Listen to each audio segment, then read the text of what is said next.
Hello, everyone. My name is Evan Raskin. I'm the National Campaign Manager at EarthDay.org. And today I'm joined by four local leaders from across North America to explore how state and local governments can harness their power to drive sustainability across the planet. Before I introduce the panelists, I would first like to wish everyone a happy holidays as we approach 2025 and Earth Day's 55th anniversary.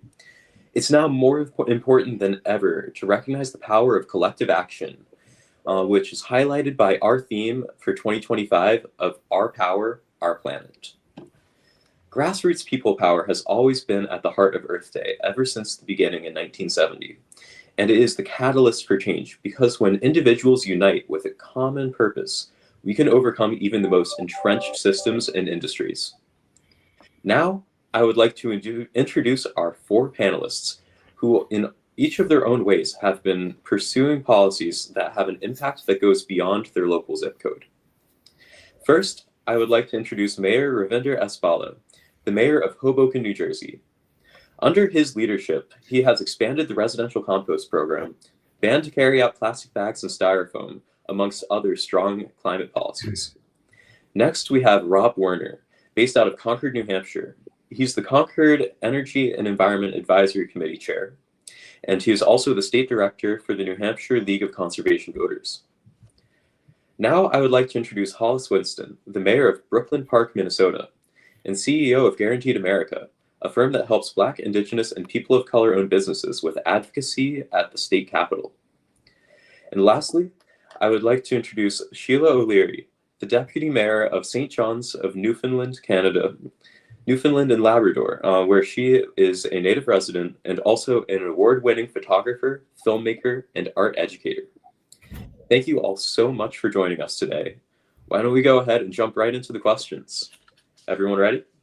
Mm-hmm. All right, let's begin. This first question is for Rob. In 2022, EarthDay.org partnered with ICLEI, also known as Local Governments for Sustainability, for a project called the Stocktake for Climate Emergency. This initiative encouraged local governments to assess their progress on climate action with their communities by asking three key questions. Where are we? Where do we want to go? And how do we get there? Concord, New Hampshire, in fact, was the first municipality globally to host a stocktake. So, Rob, what key discussions emerged during your stocktake event with the constituents? And how did this process help transform climate action in your region? Well, thanks so much, Evan. I'm really glad to be here with my fellow panelists. Yes, we were very honored in Concord, New Hampshire to be the first global stocktake program, and ICLEI actually came and helped us present the information.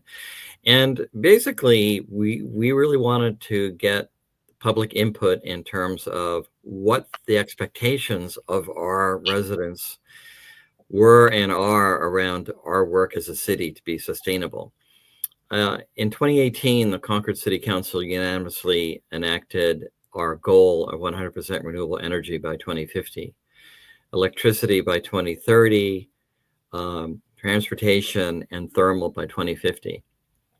And that is a very ambitious goal because it's not just for municipal operations, it's for the entire community. And we wanted to really get some feedback on what people wanted to see and how we could get there and what their ideas were. And we had a very rich discussion. But a couple of things that really came out of it were people wanted to see a lot more deployment of solar within our community. They wanted to certainly see lower energy costs. We do have very high energy costs in New Hampshire. And they wanted to really be in a position where they were participatory in the process. And we've accomplished that in a couple of ways. We do have 10 megawatts of solar coming into our community next year. Those contracts are underway. We've inaugurated a community power program for our community as part of the Community Power Coalition in New Hampshire, which actually offers lower rates than utility default, but also allows folks to choose more renewable energy options. And the way we look at that program is really a partnership between our city, our leaders, and our residents. And so those are some of the things that came out of it that people wanted. And I think one of the things we're really looking forward to this April is sort of revisiting some of that discussion and seeing where we are, where we have gone, and sort of getting reaction of, okay, we did some of the things that you wanted us to do, but there is so much more to do, and we really would like your input on what that is. Well, thank you so much, Rob. I believe that the stock take that you've held is a perfect example of why we've chosen the Our Power, Our Planet theme for Earth Day this year. You were able to demonstrate through this event just how our power as not only local governments, but those who are working hand in hand with constituents can create not only renewable energy, but also opportunity for the citizens. Mayor Bala, I believe you are also quite familiar with the power of Earth Day to drive change in this way. You've leveraged Earth Day as a platform to announce significant sustainability initiatives, such as the city's net zero energy goal and the climate action plan in 2019. In what ways has Earth Day been a catalyst for environmental action in your community? How do you use it to be able to form your environmental agenda? Well, thank you, Evan, and thank you to earthday.org for this discussion. Earth Day, when it was first established in 1970, really offered communities, local governments, cities, states across the country and the world an opportunity to introduce new initiatives, evaluate where they are. And that's what we've been doing in Hoboken on an annual basis. We use Earth Day to both champion any successes in the space of climate change, as well as assess what challenges lie ahead. This past Earth Day in 2024, we introduced our city community energy plan, as well as our zero waste plan. And we also, on an annual basis, work with the Hoboken Green Team to focus on every Earth Day to renew our focus in terms of community outreach, public outreach, to make sure that this is a whole of society effort, not just a government-led effort, but also a community-based effort. So we work with our Hoboken Green Team in that regard. And then finally, we issue an annual report card to really identify, with specificity, the areas in which we're meeting benchmarks related to our climate action plan. So in that way, Earth Day really provides the community a chance to evaluate, reflect, assess, introduce, and then see where we want to go from here for the rest of the year. Yes, and we are truly grateful for your commitment to not only celebrating Earth Day, but commemorating it, truly making sure that this is a process that is catalyzed by the recognition of Earth Day. And making sure that it is a whole of society effort, making sure that these are solutions that are beneficial and equitable. Mayor Winston, given your experience in supporting minority-owned businesses, how can subnational governments create climate plans that also foster opportunities for environmental justice and creating spaces for BIPOC entrepreneurs to access clean energy, sustainability, and green infrastructure projects?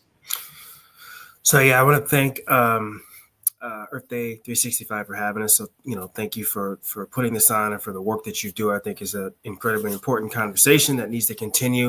And just to give a little bit of background for Brooklyn Park is fifth or sixth largest city in the state of Minnesota. Probably 60% people of color, a large percent African heritage, a large percent Southeast Asian, and then a growing Latino population. So we're right in the middle of when we talk about, America becoming more and more diverse, and 25% of our population is actually immigrant. And I think a similar part is maybe born non-English speaking. So we're right in the middle of that. Nevertheless, in 2019, we deployed the largest solar project of any city within Minnesota. So it's bringing in about 1.5 megawatts of electricity per year, and that was done with the Minnesota Solar Grant. There were federal tax credits that are available at the time.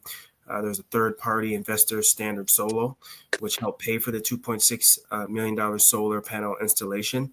And then we worked with a number of other partners as well, and then used some city resources to do that. And because of that, when it comes to our police department, fire department, community activity center, and some of the other larger power sources, all of that city grid at least what we use for city administrative purposes, is powered from that solar power grid. So I think we've had some success with it. I think what's important, and one of the learnings we would take away from that is, as you begin to build up that infrastructure, right? And I think, Mayor Hoboken was speaking to this earlier, you have to engage the community and help them to better understand what are some of the benefits behind using these green technologies. How does it actually save them money as taxpayers? Like we're starting to look into getting, electric vehicles, right? So how does that help them save money in addition to what it does for the environment? Because there's different stakeholders that you really want to be speaking to as well. And then as you design that process of creating that infrastructure, it's looking around and saying what contractors, diverse contractors within the community exist, right? And what capacity do they have to be a part of this work? Because I think one of the things we're struggling with and thinking about as a city is, as a city grows and as we have this diverse city, we have to create prosperity throughout all communities, right? That's ultimately what's going to make the community overall healthy. So I think it is, helping different stakeholders understand why this is so important. And then it's also having a good understanding of the skill sets that exist within your community, and then looking for ways to design them in throughout the whole project. Now, there's the traditional RFPs, right, that cities have to go through when you put this out there. But I think it's also, and I'll give our staff credit for this, it's also making sure that as they look through those applications for that RFP, they're keeping in mind the different skill sets that are available, and that, different folks are going to come with different ways of addressing things.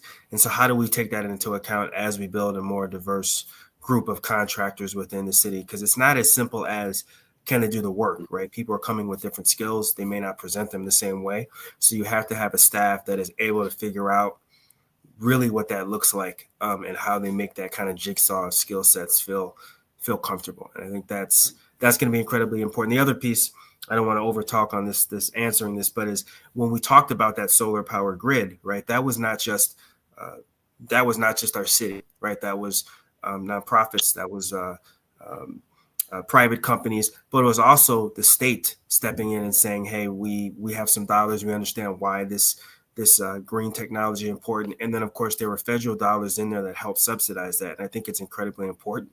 And I think as we kind of move into a new administration, I think that cities have to be diligent in helping people to understand, helping the federal government understand, but also residents understand that we're not just doing this to do the right thing. There are very real cost savings here, and then kind of redundancies in that power grid that makes sense, right, in terms of bringing along these different technologies. Yes, that is all abundantly true. It's more important than ever, many would say, that we are able to illuminate the benefits that these technologies have to the community as a whole.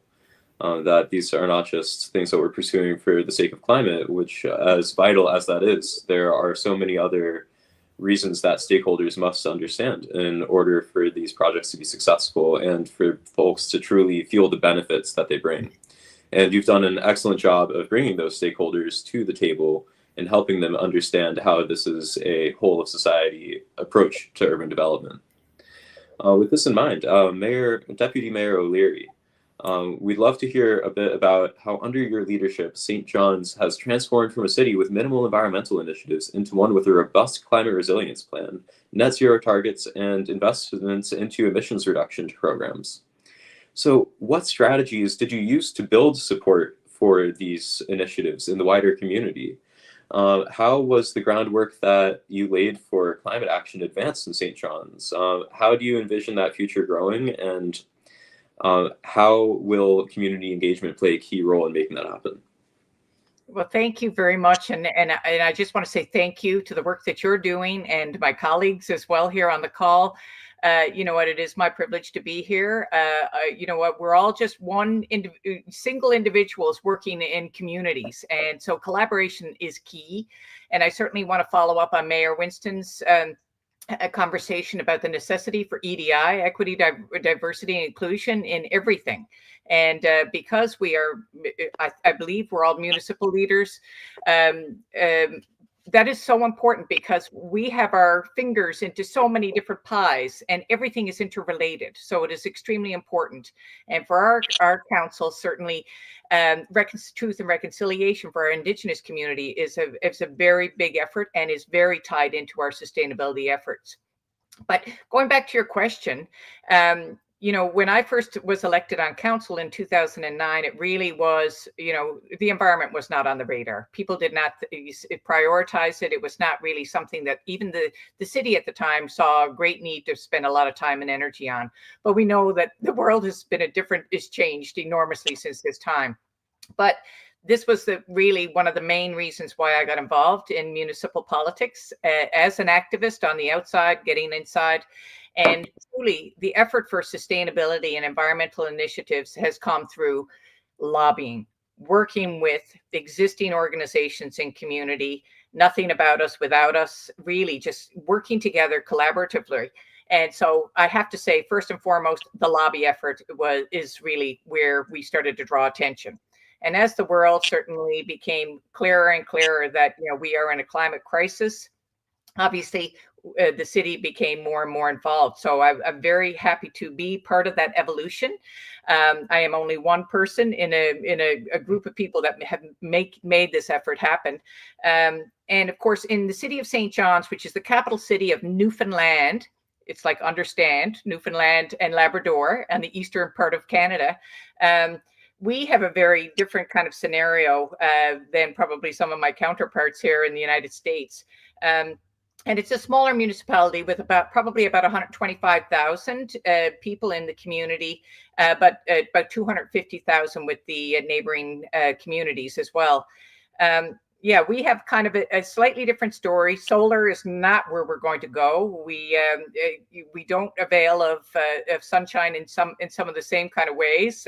We're right out on the Grand Banks, and so we have a lot of fog and other kind of weather patterns.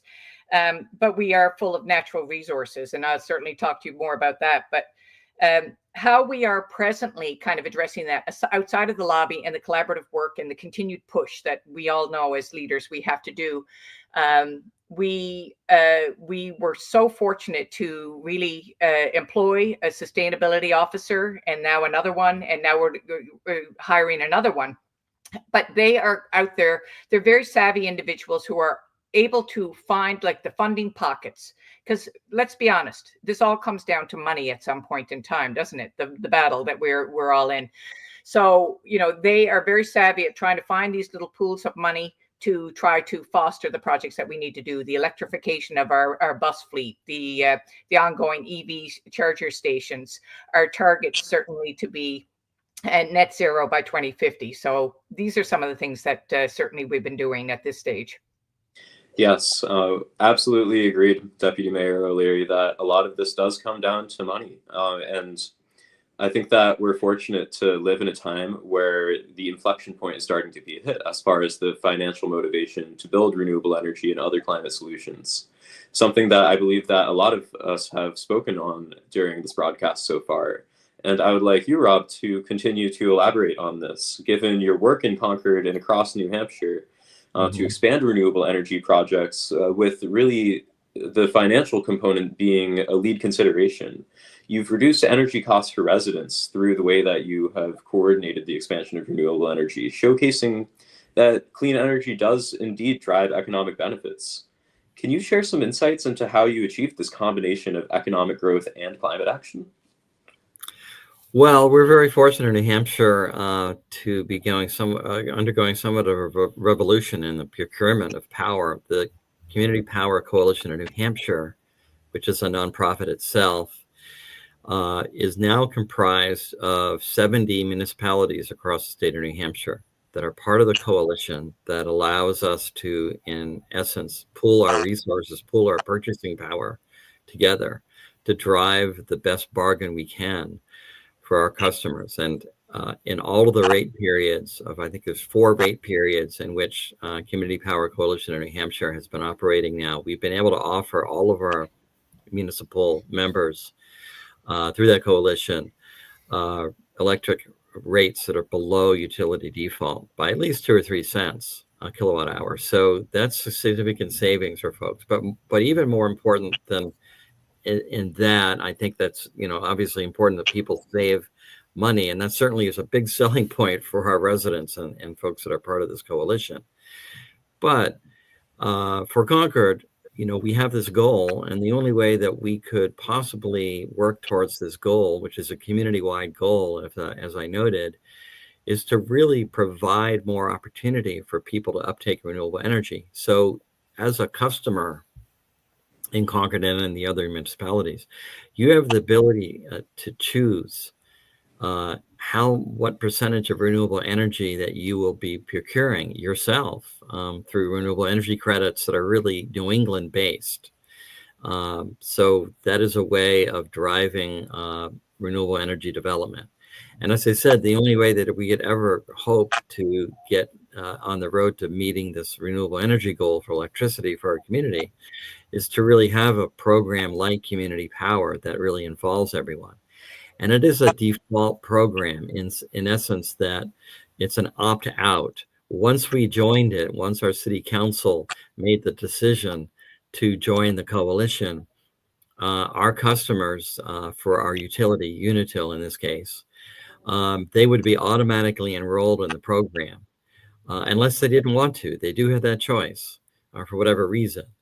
But we've seen very, very small opt-outs. We actually launched this program in October, and people are really seeing in their November and December bills the benefit. But the uptake of renewable energy has been notable as well. We did start at a level of renewable energy procurement that is a little higher than our state renewable portfolio standard. And we did that because of our goal. We felt that we really needed to incentivize people to make those choices. So as I said, in a lot of the presentations that we did around the community, and this was new to a lot of people, and in some ways confusing, and like, why are you all as a city involved in procuring energy? And as I stated, we've approached it as we want to have a partnership between our city, our community, our energy committee, and a partnership with our residents, that we are all in this together and that we can go along this road of lower energy costs and more renewable energy that will benefit you as the consumer and lower your costs. So people have been very amenable to this, and we've gotten some very good comments in terms of leadership. It's not every day that a political leader can go to their constituents and say, you know what, we have this program, we're going to lower your costs. You're what? You're actually going to lower my costs? How does that work? So it does have a policy benefit. It certainly has a political benefit in that regard, and builds support for it. So. Yeah, I'd like to congratulate you again on what has clearly been a successful program so far. We'd love to see this continue to expand, and customers continue to feel the positive benefits of renewable energy access in their homes. Now, Mayor Bala, you've also launched some renewable energy programs for your residents, as well as a community power program in partnership with the Hoboken Housing Authority. How have these initiatives helped you meet your city's net energy goals to be net zero by 2030? And similarly to what we've just heard from Rob, are there other additional benefits that these programs have brought to the community? Sure. Along the lines of what Rob Werner was discussing, even in his first comment about how this needs to be an offering of not just more renewables for city government, but also the rest of society or the rest of the community. We have two programs. The first program focuses on the Hoboken Housing Authority, which is a socially and economically disadvantaged community. It's called the Community Solar Program. So essentially what we do is we have a developer who purchases, and we purchase or procure solar energy from that developer who obtains solar power through a warehouse roof. And this is because low and moderate income individuals living in the housing authority don't have the ability to have solar panels on their own roofs. What we do is we purchase that energy and utilize it within the Hoboken Housing Authority. So that program has been successful. It's moved the needle. Just to give you some data metrics, so far the project has saved or reduced emissions by about 3,000 metric tons of carbon dioxide, and that's the equivalent of literally taking off 715 gasoline-powered vehicles from the streets. Just to give you a sort of like what that actually means in real terms.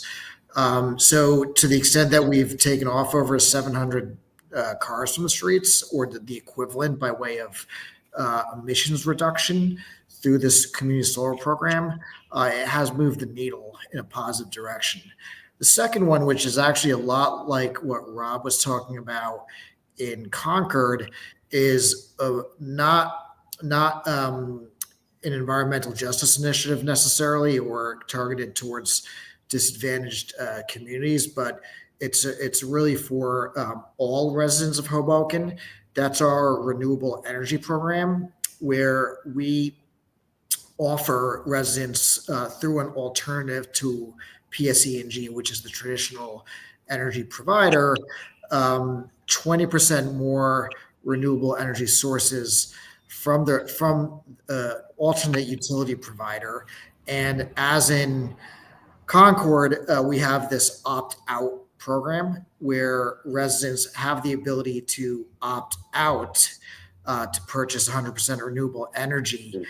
But as out there, we've had a rather modest number of residents who've chosen to opt out because they actually see the energy savings that they're realizing. Just by way of, again, metrics, it saved Hoboken residents, within this 1 year alone, over $1 million, and reduced CO2 emissions by about 47,000 metric tons. So we're seeing tangible results, and also educating the community about alternative sources of energy that are clean, renewable, and also advance our climate goals.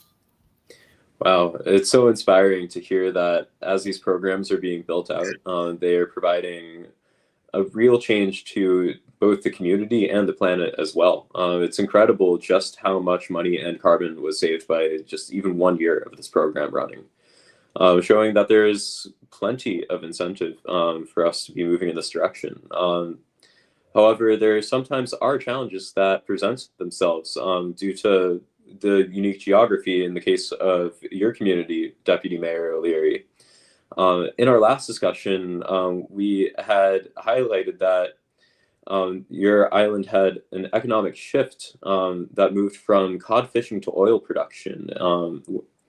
And this has led to the current economic situation that your community has. And I'd be curious to know what kinds of lessons about the history of natural resource use on your island are offering about the long-term viability of oil production. Given the growing economic appeal of renewable energy and what some of our fellow panelists have shared about the prosperity it's brought to their communities, do you see renewables as a path to economic stability for the island? In your discussions with other subject experts, such as Dr. Angela Carter, were there any learnings about what challenges and benefits may be on the horizon in this transition? Absolutely. Thank you for the question. So Newfoundland and Labrador, again, the easternmost province in Canada, we're a very resource-rich province. We have a very healthy mining industry, but basically the reason why the settlement outside of the native individuals, the native communities were actually resided there is because of the fishery. That's the reason why we exist. The cod fishery was a very lucrative one. European settlers came, and certainly that was the reason why the communities all right around the whole island and through Labrador basically were settled. Of course, mismanagement being what it is, and oftentimes corporate greed being what it can be. The fishery, unfortunately, was not managed well, and in 1992, we had to call a cod moratorium, so no more fishing for cod. It was absolutely economically devastating for the province and for the people, culturally and otherwise. So that was a big shift, and of course, at that, leading up to that point in time, the oil industry came on, and of course, because of the Grand Banks, which is the ocean area just outside of the Northeast Avalon area of the province, we have very, very rich oil fields, and of course, that has been certainly the stronghold in our economic development for quite some time. Now, fast forward to where we are today with our climate crisis, and of course, a federal government, a provincial government, and a municipal government that are all basically working sometimes together, sometimes at odds, and in terms of policy, how we move forward. I'm glad you mentioned Angela Carter. I would certainly advise anybody to look up Angela Carter. Her website is angelavcarter.ca. And she is a researcher who's very specific into how we move from the oil industry and that resource into renewable resources. The city of St. John's plays a much smaller role in the scheme of all of this with our province and, of course, the country of Canada. But oil is there. And so it's it's like a double-edged sword, because it is our economic issue right now, how we pull ourselves out of the oil industry and move into the renewable resource sector. And there's a number of different ways that we're doing it. Right now, actually, very topically, recently, we just our province has renegotiated Churchill Falls deal, which is an agreement between Newfoundland and Labrador and Quebec, which basically will help with electrification, certainly with Churchill Falls. There are a number of different ways that this could go. But the cod moratorium was ended recently. But again, we need to be very, very cautious about how we proceed with that, because we oftentimes work in an all or nothing kind of think tank. And so we have to be very careful about how we move forward. But we all do know, and we're very cognizant about all the things that we need to do to make sure that we have a sustainable community, including urban forest management. But the elephant in the room is definitely the oil industry and how we wean off of that when we know we have so much money to make from it. And of course, it's jobs. And so that's the difficult conversation that we have right now. So is how we transition, because we do know we are transitioning, but it's a much slower rate than probably other locations. Yes, and it's very interesting to hear how the state and national governments have played a role in shaping the vision that your province has as far as the use or perhaps even overuse of these natural resources. Mhm. And now it's also particularly interesting to me in light of what you had shared, Mayor Winston, regarding some of your own city's relationship with state and federal authorities. It sounds like through cooperation with these entities, it's been able to create some of the economic conditions that makes renewable energy favorable, creates the jobs that we need to see to transition away from fossil fuels, and generally provide a just transition. So I would love to hear more from you, Mayor Winston, about how can cities work with coalitions and organizations to advocate for state and federal level resources that support climate resilience and equitable growth at the local level? Yes, I think there's a couple things in there that I guess I can speak to. So I'm not here just in my own capacity as mayor of Brooklyn Park, right? I gave a little bit of context. We're the fifth or sixth largest, maybe a population of 87,000, but that's nowhere near as large as, some of the larger cities that are 500,000, a million, and the level of resources they have. Even Minneapolis, up the street from us, right? They have about 400,000. And so the resources they have to interact at the federal level or the county level many times is much larger than what we have. And so I'm here actually with the organization called Mississippi River Cities Towns Initiative, and they represent 105 cities along the entire length of the Mississippi River. And if United States and Mississippi is an iconic river. here, right? And so the coalition starts all the way from Bemidji and runs all the way out to New Orleans. And along that corridor, about 165 billion in agricultural commodities move down that, about $1 trillion of commerce. And for some of these, corn, soy, wheat, we export about 55 to 70% of the the country's entire agricultural product in those areas through the Mississippi River.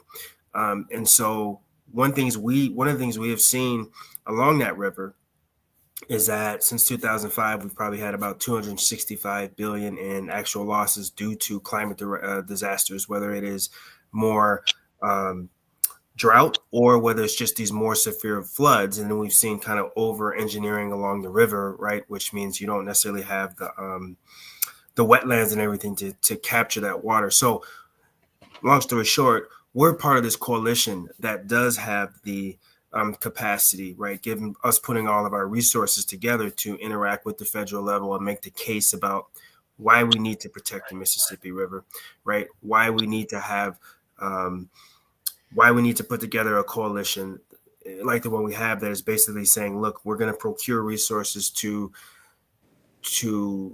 go to some of the most, I'm trying to think of the word, the most vulnerable areas along the Mississippi, right? And we're gonna deploy maybe about 100,000 acres of wetlands along that and reforest it, rebuild it out so that we can capture that water.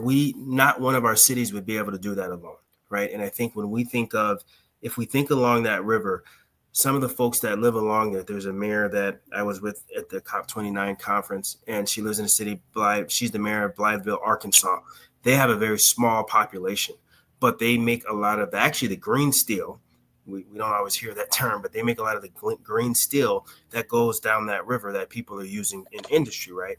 They also have a ton of agriculture. So when a flood hits, it is wiping out some very vulnerable resources for populations that are themselves very vulnerable, right? And so we wouldn't be able to do this work ourselves. So I think it's really getting together coalitions that have that government affairs experience. And then as cities, working with our residents to explain to them why it's important to be a part of this coalition, how this directly affects them. And then, working together within our states and with our counties or however we're, organized, right, to make the case for why we need to have these resources and why we need to do this work together. So it's not a long process. I mean, it's not a short process, because I think when you think of 105 cities up and down the Mississippi, right, that's going through states like Minnesota. It's also going through states like Arkansas, through New Orleans, through Wisconsin, and we all have very different political environments in which we exist. And so I think someone like our MRCTI or other organizations, I know there's some for the Great Lakes, right? I think organizations like that, as they get funding from cities, can make the case for us in ways that we cannot, and they can help us create this agenda.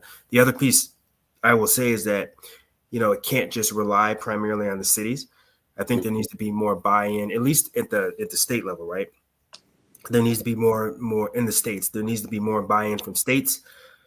There needs to be more buy-in from counties, right? Because this allows them, if they put, $1 million in, right? An organization like MRCTI is able to match that from several other states. So they're able to take that money and just leverage it and do tremendous things with it, right? The last piece I will say is, I'm speaking mostly at the government level, but when we talk about an organization like MRCTI, they're able to engage with, Ducks Unlimited and some other nonprofits that have been in this space for quite some time. They're able to bring people like me to this discussion. So this is all they do, right? And they do it well.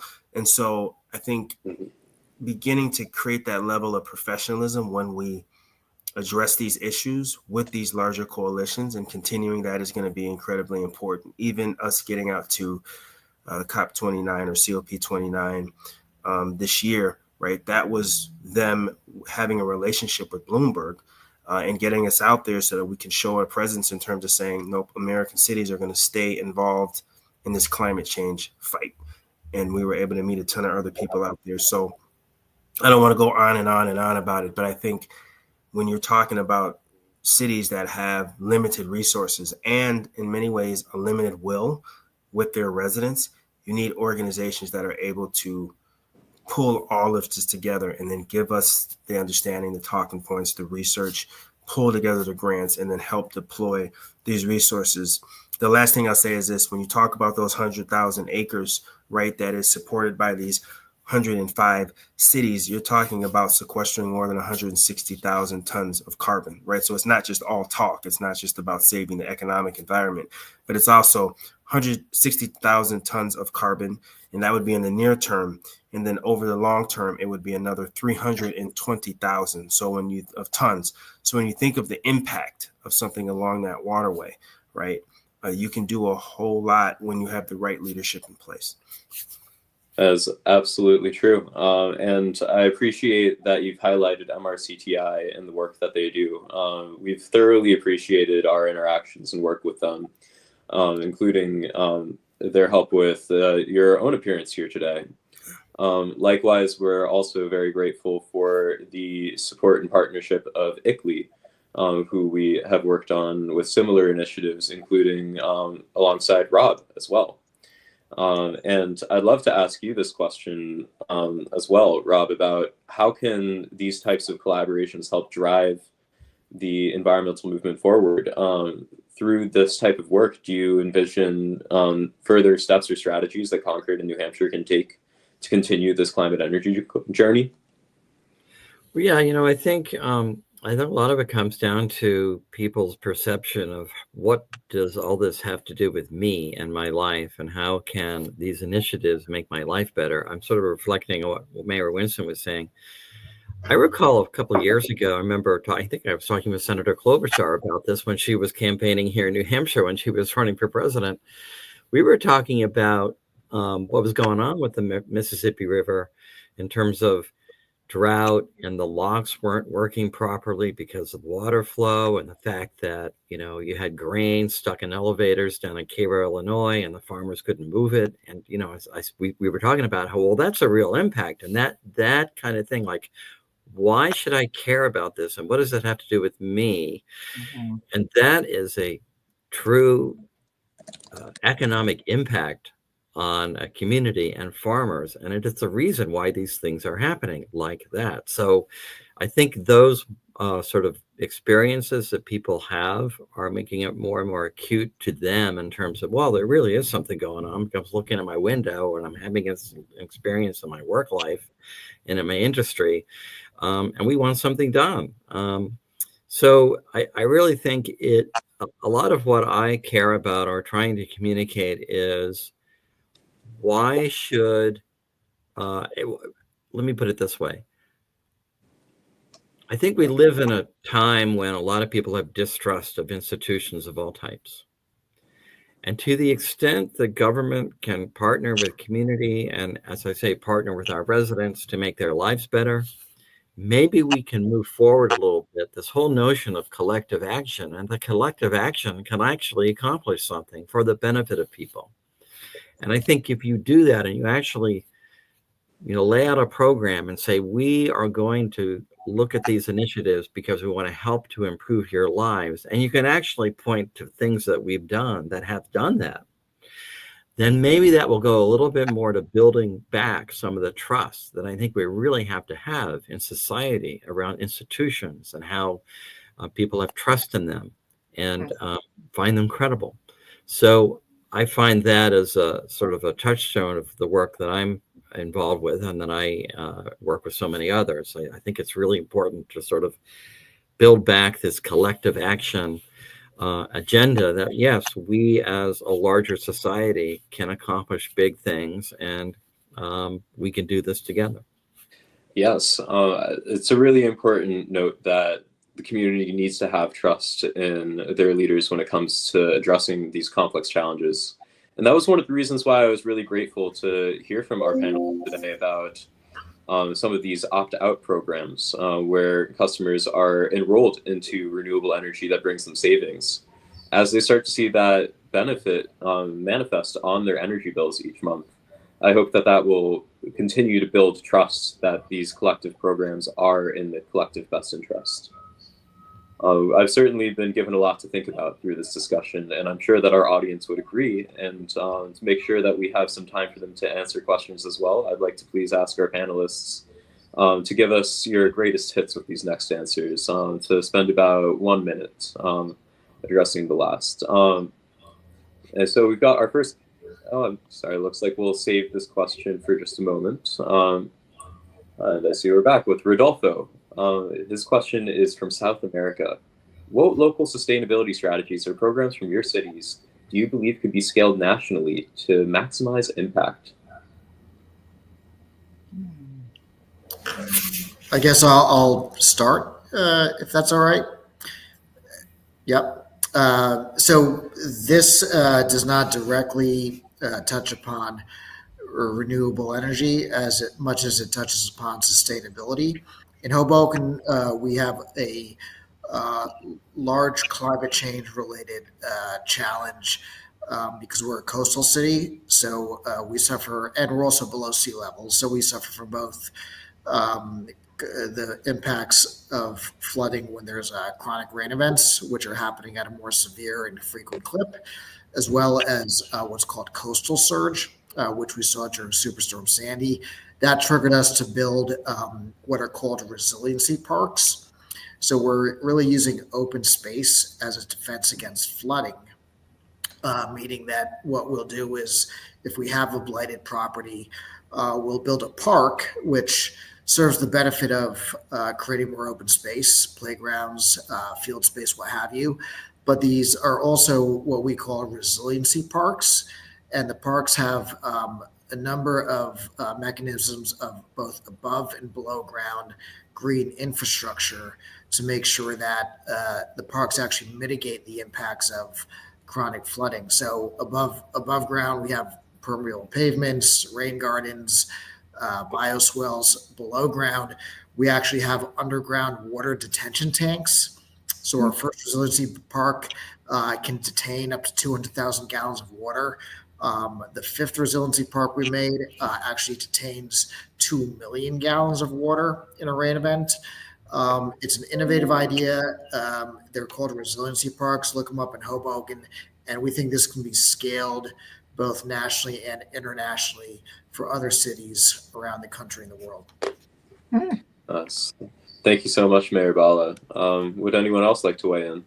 Yeah, I'll jump in real quick. I think that one of the things that I learned, I was attending the Climate Reality Project event in New York this past April, and it was quite interesting in a lot of ways. But one of the things that was said there is that, the emphasis was, we have the technology at hand for the most part. It's a matter of political will to scale this up. So in Concord, as I said, we have 10 megawatts of solar coming into the city, and our school district, there's one project that's 5 megawatts that'll be on our cap landfill, and the school district is off taking 2 megawatts of that, and then county government will be taking another 3 megawatts of that, and then we have another project that's going into the New England grid, because people might be aware that all 6 New England states are on one grid. So anything that can green the grid in our book is a good thing. But I think that this notion of, it's not that we shouldn't be investing a lot of thought and funds into research of technology. I think we all know that there are technologies that we're not even aware of or can conceive of that's going to help us. But at the same time, let's not get caught up by the shiny object all the time in terms of things like carbon capture and all that. That needs a lot more work. Let's not get caught up in the shiny object, so to speak, at the expense of the reality that we have much of the technology that we need. It's just a matter of investment and scale. Yeah, it absolutely is. And Mayor Winston, I thought I did see a hand. Would you like to add some brief remarks? Yeah, I'll keep it quick, but I think when we talk about the solar power, right, I think some of those tax credits are still in place. I think the approach of working with federal, county, city, and then nonprofit partners is going to be incredibly key. But I also think Rob kind of pointed this out earlier, when we're talking about something like the Mississippi River, or other infrastructure, other areas, right? Desert is dealing with increasing issues as well as more and more people moving to Arizona and New Mexico and places that have traditionally been deserts, and they're pulling water from different basins, right? I think helping people understand that this affects them at a very personal level. I think it's very easy for us to show along the Mississippi, but also beginning to talk about this as just kind of natural infrastructure, right? Natural economic infrastructure. So when we talk about deploying more wetland or returning it to wetland along that Mississippi, I think that the way we speak about it, many times people think we're just being green or we're just being soft. I think helping them understand that this is infrastructure that protects their local economy, that protects their way of life, and then beginning to speak of it in terms of infrastructure, I think that will connect, at least in my country, I'm assuming probably other parts of the world too, that will connect with people to help them understand that, no, this is a very real part of how I eat, how I live my life, the costs I deal with in terms of energy. These are all interlinked, and this isn't just a bunch of folks talking green energy. This is very real infrastructure that impacts me directly. And I don't think we've had enough of those discussions, and I don't think it has been put in those terms. Yes, absolutely. I think especially here in the United States, we often tend to not emphasize the fact that these are things that have a personal impact on our lives.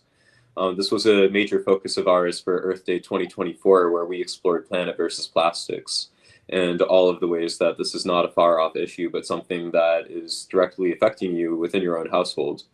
And energy and climate are no different. Water resources are the same. Sustainability issues are things that we address because it is something of immediate concern to your constituents. Let's go ahead and bring the next question up. All right, we have a question from Mimi. What emerging trends in climate policy or technology should local governments anticipate and prepare for to stay ahead in their sustainability efforts? These are exciting times that we live in with a lot of change coming. I'd love to hear about how each of you as leaders are anticipating that. Oh, I can certainly jump in if that's okay. I know that living in Newfoundland and Labrador, we're a little bit of a different kind of case scenario. We're in a different country in Canada, a lot of political changes and movement happening about. And so whether or not the environment and sustainability will be prioritized in the same kind of way, all yet to be seen. I think it's going to unfold over the next year, but we all have to deal with it.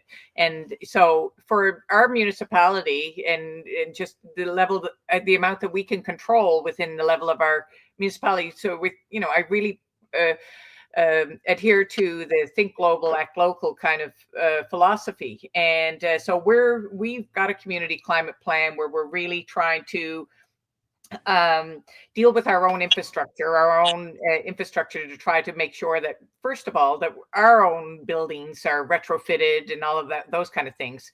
But because we are in a province on an island, coastal communities, like my colleagues had just mentioned, we're absolutely impacted by water. Flood mitigation, wetland policies, these are things that we've all really delved into in recent times. And we still have a long ways to go. We just developed some wetland policies here at the City of St. John's because we are dealing with these kind of issues all the time. Water is one of our biggest issues for sure, and flood mitigation and the protection, and balancing that with development in cities, which cities want to do, is the ongoing challenge for sure. But there's always ongoing technologies pertaining to the environment you're in. As I mentioned before, solar power is not one of the things that we're delving into, but we do have other sources that we can look towards. We have renewable resources like our fishery, which we were built upon. There's wind energy, which is, we're a very windy province. So a lot of that is conversations that is happening right now as well, too. So we have to just constantly be updating and figuring out what is the best practices that are happening in areas that are similar to our own local environment. Because what works for the desert is not going to work for Newfoundland and Labrador. I can guarantee you that. But I'm very interested in hearing more about these resiliency parks, this concept. So thank you for that bit of information.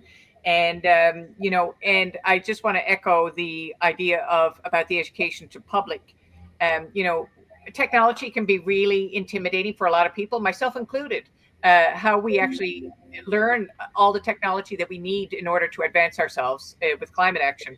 And then as leaders, we have to translate that to the public and tell them where the winds are and explain that to them. So, that's, I think, a moving target all the time, but really, I think, location specific. So that's what my 2 cents would be. Yeah, thank you. Great. Mayor Bala, I see you've raised your hand. Yeah, I would just add that as an elected official, I'm not a climate scientist, so I can't not, with a measure of precision as some others, identify, certain emergent trends. But what I have been able to do as mayor is at least create the infrastructure within local government to make sure that we can take on these emerging trends and anticipate them and integrate them within our sustainability efforts. What the one example is that within city government, we have 7 departments.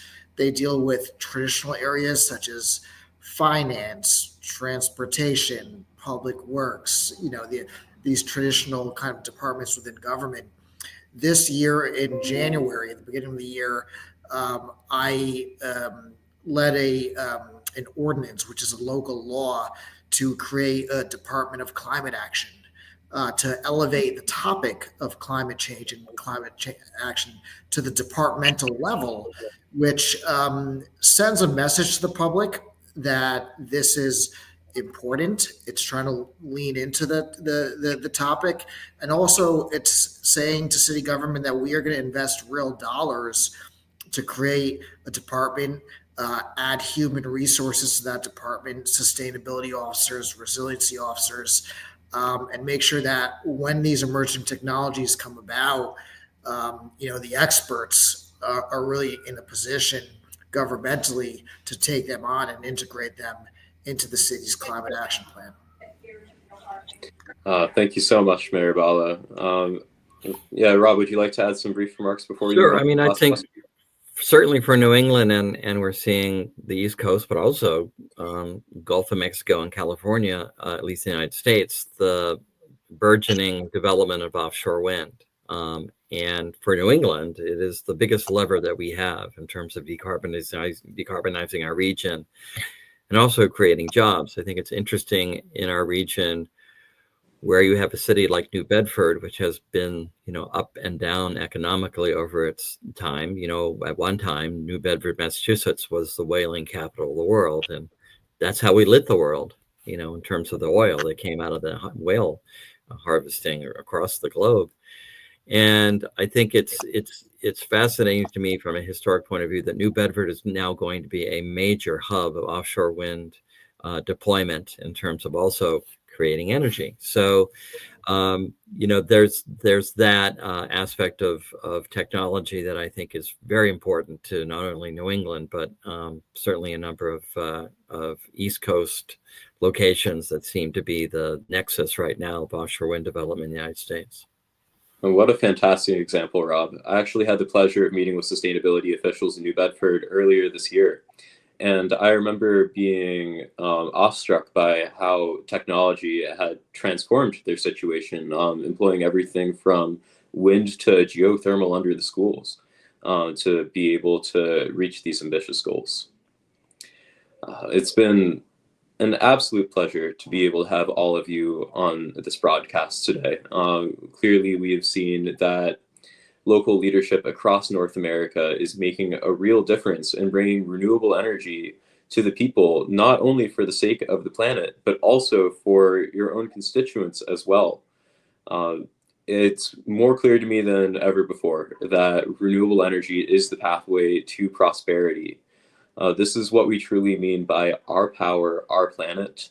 And we're looking forward to uniting with you once again in 2025 as we approach the 55th anniversary of Earth Day. We'll be working not only with some of the officials that you see here on today's call, but also with mayors and cities across North America and the world as well, to host the Earth Day Global Conversation, in which we will continue to explore topics such as: where have we found success? Where do we want to go on our sustainability journey, and how will we get there in the coming year? Civic engagement is one of the most important pieces of the puzzle, as many of our panelists today have shared with us, and will continue to be vital in ensuring that we do have a safe, clean, and equitable future. So please, for those of you in the audience today, take some time to let your local elected officials know that climate action is an important value to you and your community, and you would like to see you and your neighbors benefit the same way that the constituents of these fantastic officials have. Thank you very much. Have an excellent holiday and new year, and we look forward to an impactful 2025. Thank you. Thank you. Thank you.